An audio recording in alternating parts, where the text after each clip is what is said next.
Equi potential surfaces आज हम start करने वाले हैं।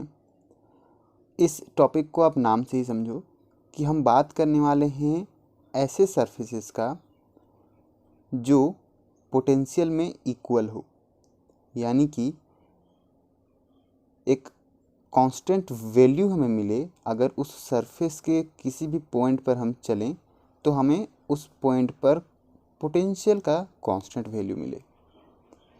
ऑलराइट, हम जानते हैं कि एक सिंगल चार्ज Q के वजह से जो पोटेंशियल है वो r डिस्टेंस पर हमें ये मिलता है, V = 1/4πε0 Q/r। अब यहाँ पर हम ये कंसिडर कर सकते हैं कि r डिस्टेंस पर इस चार्ज Q के वजह से r डिस्टेंस कहीं भी हो सकता है, इस साइड, आउटवर्ड नॉर्मल, इनवर्ड। तो वहाँ पर r के वजह से ये जो पोटेंशियल है वो इक्वल होगा, सेम r रहे सेम पोटेंशियल मिलेगा। और यदि हम यहाँ पर ड्रॉ करें इसका सरफेस, मतलब कि सभी जगह पर जहाँ पोटेंशियल सेम है, तो हमें मिलेगा एक स्फेरिकल सरफेस। और अलग अलग r डिस्टेंस पर हमें मिलेंगे तो कॉन्सेंट्रिक स्फेरिकल सरफेसेस हमें मिलेंगे, जहाँ पर चार्ज जो है वो सेंटर पर होगा। अब हम बात करते हैं कि इसका इलेक्ट्रिक फील्ड के साथ में कैसा रिलेशन है। तो इलेक्ट्रिक फील्ड लाइंस हम बनाना पहले भी यहाँ पर देखे हुए हैं। तो इस पर क्या होता है कि चार्जेस बीच पर होते हैं और उन चार्ज की वजह से यहाँ पर जैसे Q चार्ज बीच पर है और उससे यहाँ पर इलेक्ट्रिक फील्ड लाइंस ऐसे ड्रॉ हुए हैं। इसके डायरेक्शन यहाँ पॉजिटिव और नेगेटिव की वजह से चेंज हो सकते हैं।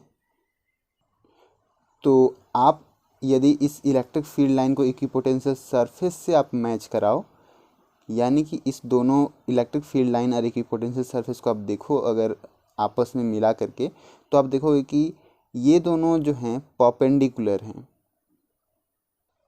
यानी कि ईच एंड एवरी पॉइंट पर जो इलेक्ट्रिक फील्ड लाइंस हैं वो इक्विपोटेंशियल सरफेस के नॉर्मल में हैं। यहाँ पर अगर इलेक्ट्रिक फील्ड लाइन में ड्रॉ करूँ तो कुछ इस तरीके से यहाँ आउटवर्ड बाहर निकलेगा, सभी जगह पर उसे 90 डिग्री पर कट करेगा। ऑलराइट, और ये कॉन्फ़िगरेशन सिर्फ एक पॉइंट चार्ज की वजह से ही नहीं, बल्कि अलग अलग चार्जेस के कॉन्फ़िगरेशन की वजह से भी इस तरीके के जो हमें इलेक्ट्रिक फील्ड और इलेक्ट्रिक फील्ड लाइंस और इक्विपोटेंशियल सरफेस के बीच में जो रिलेशन है वो मिलता है फॉर एनी चार्ज कॉन्फ़िगरेशन। तो इक्विपोटेंशियल सरफेस जो है वो नॉर्मल होता है, electric field lines at every point. और इसका जो प्रूफ है वो भी यहाँ पर सिंपल है, यहाँ नीचे में दिया हुआ है। आप इस तरीके से समझो कि अगर हमारे पास में इलेक्ट्रिक फील्ड लाइंस कुछ इस तरीके से हैं, यहाँ जो शो किया हुआ है, और यहाँ हमें जो इक्विपोटेंशियल सरफेस मिलते हैं, इस पर अगर हमें मूव करना है तो हमें कोई भी वर्क करना नहीं पड़ेगा क्योंकि वो इक्विपोटेंशियल है।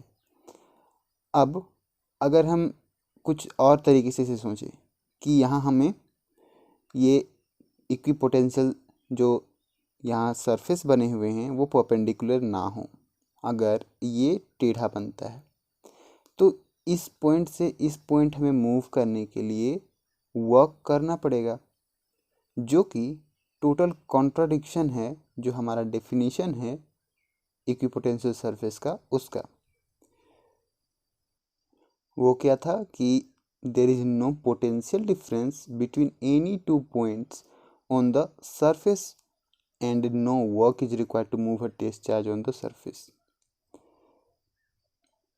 इसीलिए इलेक्ट्रिक फील्ड जो है वो मस्ट है कि वो नॉर्मल हो, जो हमारे इक्विपोटेंशियल सरफेस है उसकी, क्योंकि अगर ऐसा ना होगा तो यहाँ पर ये इलेक्ट्रिक फील्ड का नॉन जीरो कंपोनेंट हमें मिलेगा इस डायरेक्शन पर, और नॉन जीरो कंपोनेंट मिलने पर हमें वर्क करना पड़ेगा। ऑलराइट, चलिए आगे बढ़ते हैं।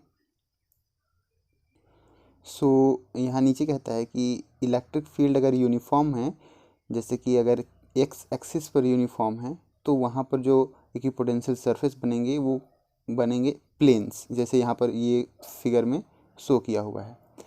अब अगर हमारे पास में एक डाइपोल है और एक दो आइडेंटिकल पॉजिटिव चार्ज का कॉम्बिनेशन है, ए और बी आप यहाँ देख सकते हो, तो इसके वजह से जो इलेक्ट्रिक फील्ड बनेंगे वो हमने पहले डिस्कस किया है, और उसी के परपेंडिकुलर हमें यहाँ पर इक्विपोटेंशियल सरफेस बनाने होंगे ईच एंड एवरी पॉइंट पर। तो आपको ये इक्विपोटेंशियल सरफेस इजीली मिल जाएगा।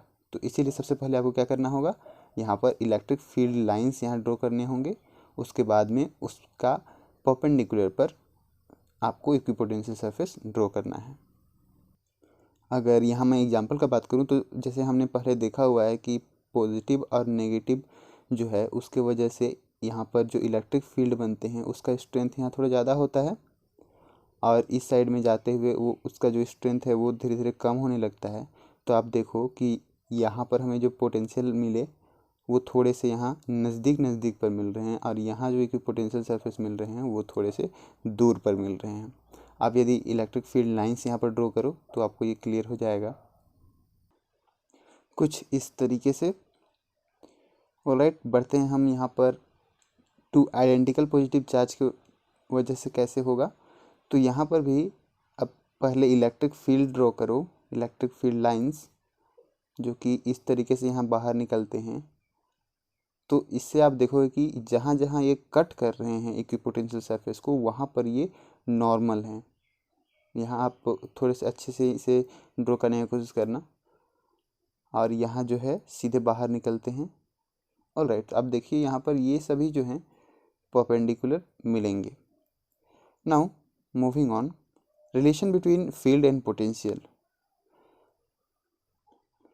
अब हम बात करने वाले हैं कुछ इक्वेशंस की जो हमें इलेक्ट्रिक फील्ड और पोटेंशियल उस चार्ज की वजह से हमें कैलकुलेट करने में, रिलेट करने में। किसी चार्ज Q की वजह से अगर हम इक्विपोटेंशियल सरफेस ड्रॉ करें तो बहुत सारे इक्विपोटेंशियल सरफेस ड्रॉ हो सकते हैं कॉन्सेंट्रिक सरफेस जो स्फेयर है उसके वजह से। तो हम उसी तरीके के दो कॉन्सेंट्रिक स्फेयर के सरफेस को ले लेते हैं जो कि बहुत ही कम जो है उनके बीच का डिस्टेंस होगा, और उनका जो पोटेंशियल डिफरेंस होगा वो डेल भी होगा, क्योंकि अलग अलग पोटेंशियल सरफेस हम लोग ले रहे हैं। यहाँ पर इसका जो यहाँ ये लेंथ है वो डेल एल है, और इलेक्ट्रिक फील्ड जो है वो आउटवर्ड है, उससे इलेक्ट्रिक फील्ड आउटवर्ड बनेगा इससे, और परपेंडिकुलर भी बनेगा, और ये जो है चेंज कर रहा है बढ़ते हुए डेल वी के साइड, उसका जो डायरेक्शन है। तो अब हम इससे रिलेशन निकालेंगे इलेक्ट्रिक फील्ड और पोटेंशियल के बीच में। ये रिलेशन निकालेंगे कैसे? तो हम वर्क डन लगाएंगे। वर्क डन जो होता है वो फोर्स इनटू डिस्प्लेसमेंट भी होता है, और work done per unit charge जो है वो हमारा पोटेंशियल भी होता है। तो उसी का रिलेशन हम यहाँ पर यूज करेंगे। तो हम work done per unit charge ना लेकर के work done in moving a unit positive charge लेंगे। दोनों का मीनिंग सेम होता है, हमने पहले भी डिस्कस किया है। तो आप इमेजिन कीजिए कि एक यूनिट पॉजिटिव चार्ज यहाँ पर मूव किया perpendicular from surface B to A, यहाँ से यहाँ पर ये आया, मतलब इक्विपोटेंशियल सरफेस पर वो जो है जंप कर रहा है, और ये है अगेंस्ट इलेक्ट्रिक फील्ड के अपोजिट डायरेक्शन में। तो इससे जो वर्क डन हमें मिलेगा that work done force into displacement, यानी कि क्यू ई इंटू जो है यहाँ डेल्टा एल डिस्प्लेसमेंट है, तो क्यू तो है 1 इसीलिए हम यहाँ पर ई डेल्टा एल ले रहे हैं, और यही work done per unit charge जो है वो पोटेंशियल डिफरेंस हमें मिलता है डेल्टा वी जो है यहाँ पर V A minus V B, और ये पोटेंशियल डिफरेंस हमें मिलता है माइनस ऑफ डेल वी, जिसे हम इक्वेट कर रहे हैं इस फोर्स से। नाउ अगर हम इलेक्ट्रिक फील्ड को यहाँ कैलकुलेट करें तो इलेक्ट्रिक फील्ड हमें यहाँ पर मिलेगा minus del V by del L, और यहाँ पर डेल वी जो है वो हमें नेगेटिव मिलेगा क्योंकि हम अपोजिट इलेक्ट्रिक फील्ड के यहाँ जा रहे हैं। सो हम उसे इस तरीके से भी लिख सकते हैं, del V equals minus of mod of del V. इसका मतलब है कि हम डेल वी का वैल्यू जो भी डालें पॉजिटिव या फिर नेगेटिव, वो अल्टीमेटली नेगेटिव ही हमें मिलेगा। ताकि यहाँ हम अगर पुट करें, क्योंकि हम इलेक्ट्रिक फील्ड को भी यहाँ पर ले रहे हैं मोड के अंदर में, मतलब हम इलेक्ट्रिक फील्ड का यहाँ सिर्फ हम मैग्नीट्यूड का बात कर रहे हैं, वो भी पॉजिटिव की ओर। तो अल्टीमेटली जब हम इलेक्ट्रिक फील्ड कैलकुलेट करेंगे तो वो हमें पॉजिटिव मिलेगा।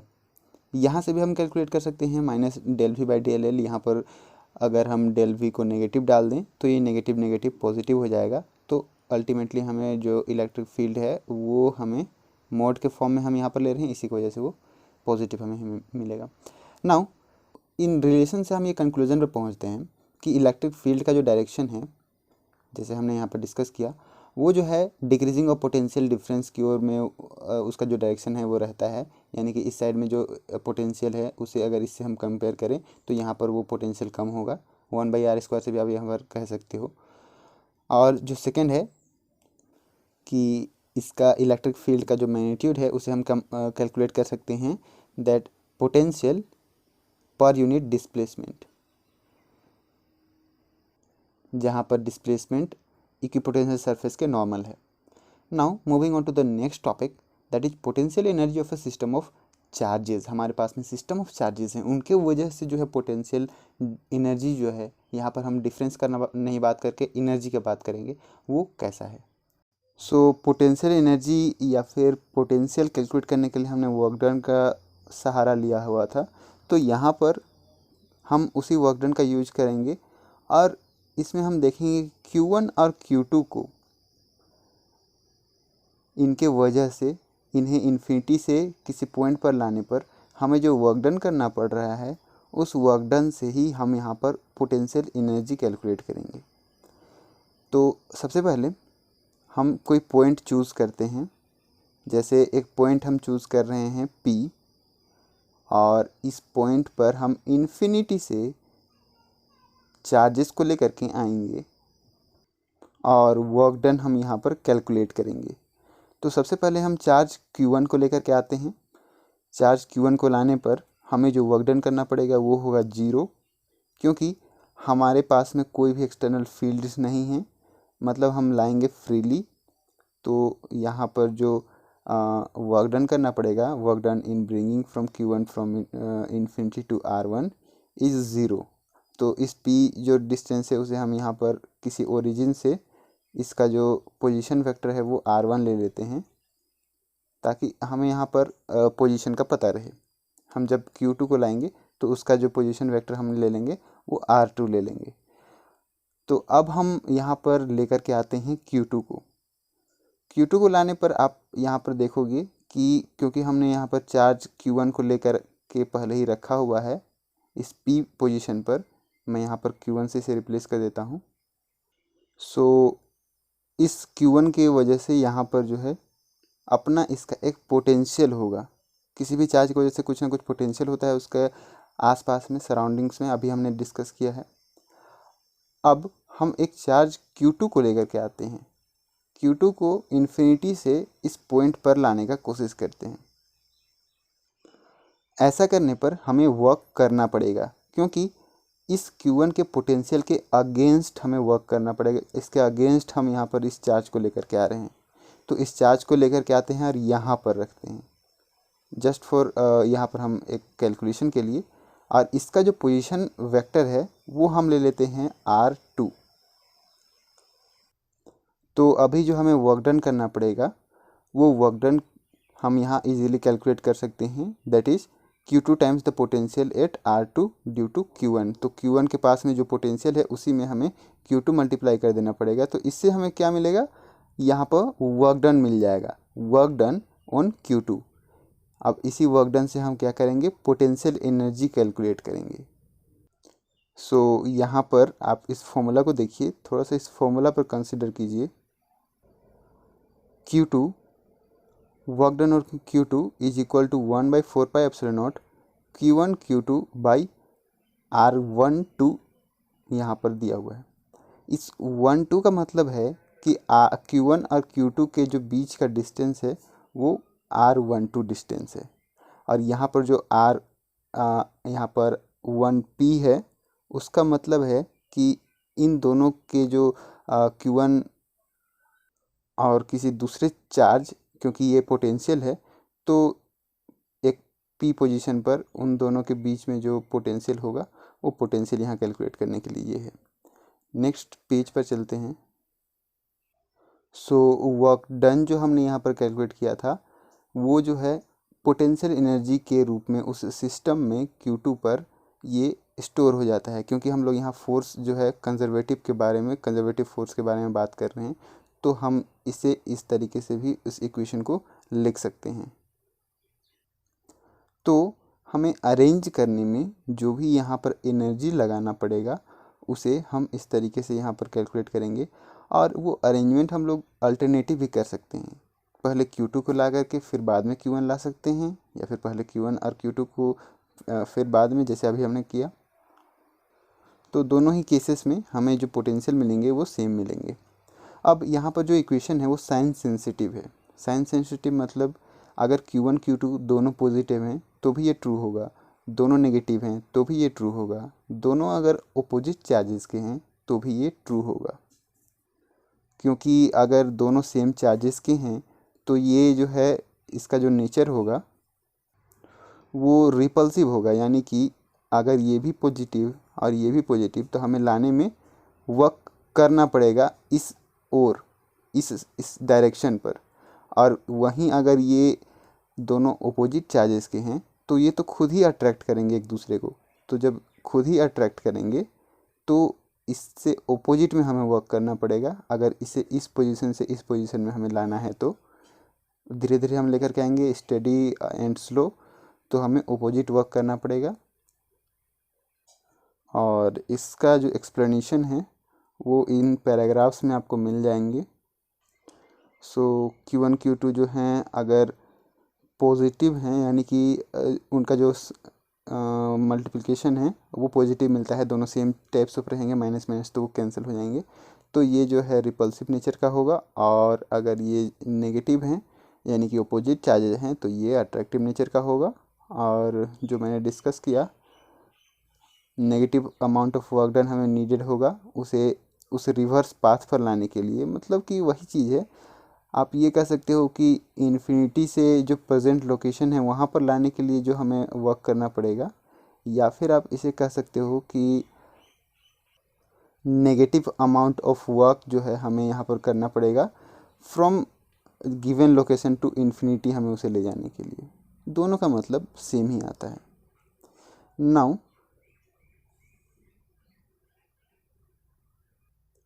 हमने अब देख लिया कि दो चार्जेस की वजह से जो पोटेंशियल एनर्जी आते हैं वो क्या आते हैं।